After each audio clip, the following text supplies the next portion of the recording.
एक दिन परमानंद में निमग्न हुई चंचला ने उमा देवी के पास जाकर प्रणाम किया और दोनों हाथ जोड़कर वह उनकी स्तुति करने लगी और बोली, गिरिराज नंदिनी, स्कंद माताओं में मनुष्यों ने सदा आपका सेवन किया है।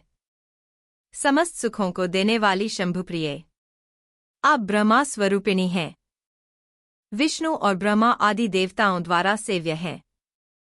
आप ही सगुणा और निर्गुणा हैं तथा आप ही सूक्ष्म सच्चिदानंद स्वरूपिणी आद्या प्रकृति हैं। आप ही संसार की सृष्टि, पालन और संहार करने वाली हैं। तीनों गुणों का आश्रय भी आप ही हैं। ब्रह्मा, विष्णु और महेश्वर, इन तीनों देवताओं का आवास स्थान तथा उनकी उत्तम प्रतिष्ठा करने वाली पराशक्ति आप ही हैं। जिसे सद्गति प्राप्त हो चुकी थी, वह चंचला इस प्रकार महेश्वर पत्नी उमा की स्तुति करके सिर झुकाए चुप हो गई। उसके नेत्रों में प्रेम के आंसू उमड़ आए थे। तब करुणा से भरी हुई शंकर प्रिया, भक्त वत्सला पार्वती देवी ने चंचला को संबोधित करके बड़े प्रेम से इस प्रकार कहा, सखी चंचले, सुंदरी, मैं तुम्हारी की हुई इस स्तुति से बहुत प्रसन्न हूँ। बोलो, तुम्हें कौन सा वरदान चाहिए? तुम्हारे लिए मुझे कुछ भी अदेय नहीं है।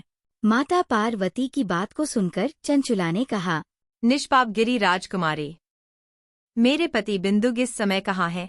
उनकी कैसी गति हुई है, यह मैं नहीं जानती। दीन वत्सले, मैं अपने उन पतिदेव से जिस प्रकार संयुक्त हो सकूं, वैसा ही उपाय कीजिए। महादेवी, मेरे पति एक शूद्र जातीय वेश्या के प्रति आसक्त थे और पाप में ही डूबे रहते थे। उनकी मृत्यु मुझसे पहले ही हो गई थी। न जाने वे किस गति को प्राप्त हुए। चंचला की बातों को सुनकर माता पार्वती ने कहा, बेटी, तुम्हारा बिंदुग नाम वाला पति बड़ा पापी था। उसका अंतःकरण बड़ा ही दूषित था। वेश्या का उपभोग करने वाला वह महामूढ़ मरने के बाद नरक में पड़ा अनगिनत वर्षों तक। नरक में नाना प्रकार के दुख भोगकर वह पापात्मा अपने शेष पाप को भोगने के लिए विंध्य पर्वत पर पिशाच हुआ है। इस समय वह पिशाच अवस्था में ही है और नाना प्रकार के क्लेश उठा रहा है।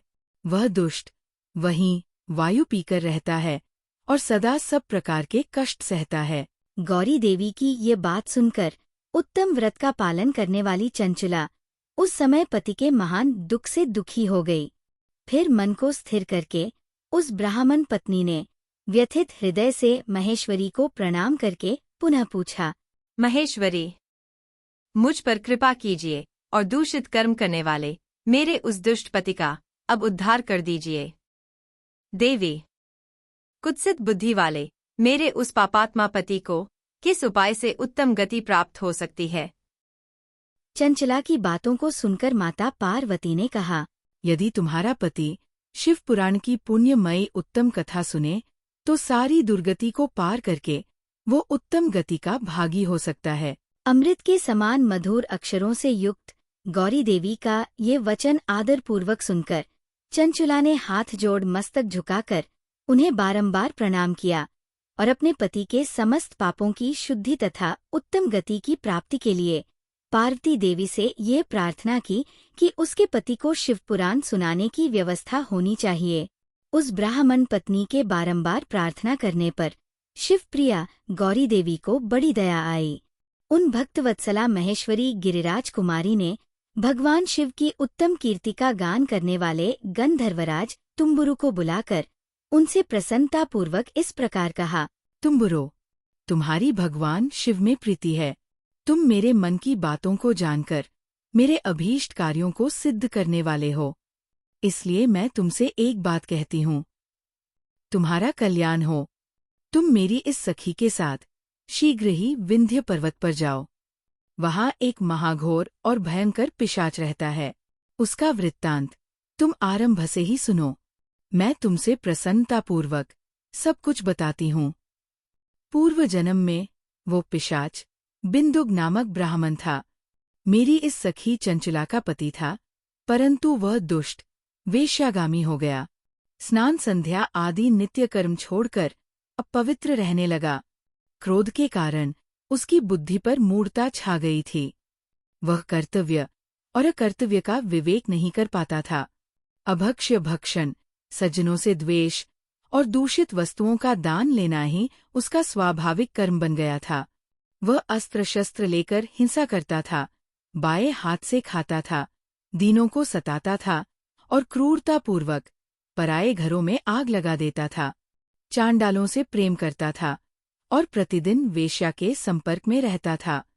बड़ा दुष्ट था। वह पापी अपनी पत्नी का परित्याग करके दुष्टों के संग में ही आनंद मनाता था।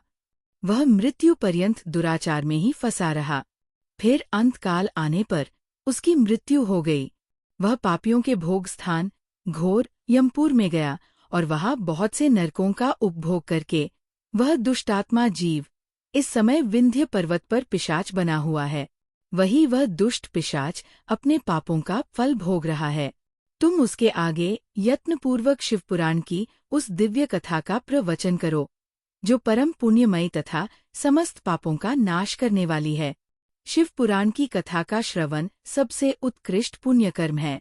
उससे उसका हृदय शीघ्र ही समस्त पापों से शुद्ध हो जाएगा और वह प्रेत्योनि का परित्याग कर देगा।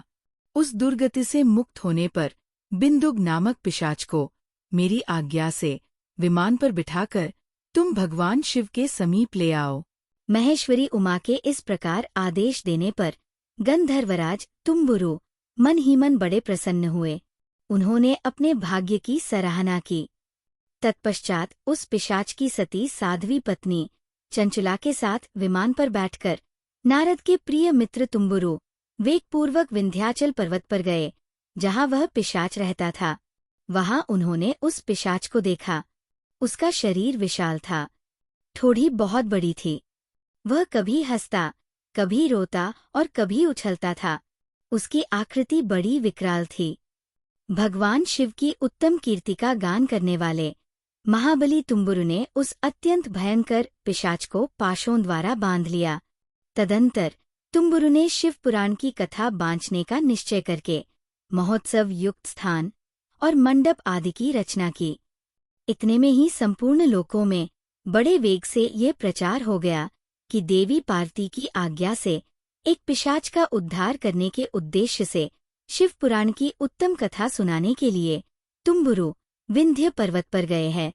फिर तो उस कथा को सुनने के लोभ से बहुत से देवर्षि भी शीघ्र ही वहां जा पहुंचे। आदरपूर्वक शिवपुराण सुनने के लिए आए हुए लोगों का उस पर्वत पर बड़ा अद्भुत और कल्याणकारी समाज जुट गया।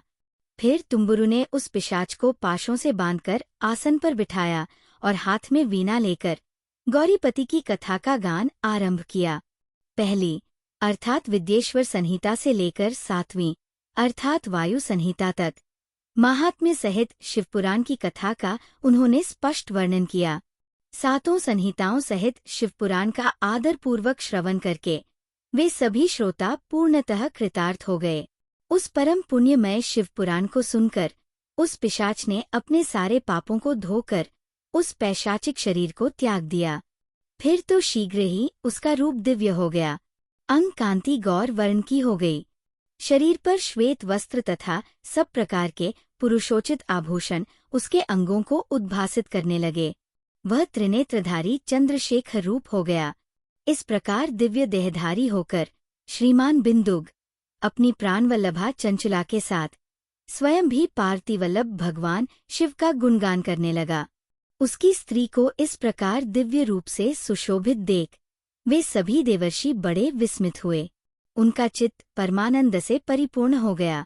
भगवान महेश्वर का वह अद्भुत चरित्र सुनकर वे सभी श्रोता परम कृतार्थ हो प्रेम पूर्वक श्री शिव का यशोगान करते हुए अपने अपने धाम को चले गए। दिव्य रूपधारी श्रीमान बिंदुक भी सुंदर विमान पर अपनी प्रियतमा के पास बैठकर सुखपूर्वक आकाश में स्थित हो बड़ी शोभा पाने लगा। तदंतर महेश्वर के सुंदर एवं मनोहर गुणों का गान करता हुआ वह अपनी प्रियतमा तथा तुम्बुरु के साथ शीघ्र ही शिवधाम में जा पहुंचा। वहां भगवान महेश्वर तथा पार्वती देवी ने प्रसन्नतापूर्वक बिंदुक का बड़ा सत्कार किया और उसे अपना पार्षद बना लिया। उसकी पत्नी चंचला पार्वती जी की सखी हो गई। उस घनीभूत ज्योति स्वरूप परमानंदमय सनातन धाम में अविचल निवास पाकर वे दोनों दंपति परम सुखी हो गए।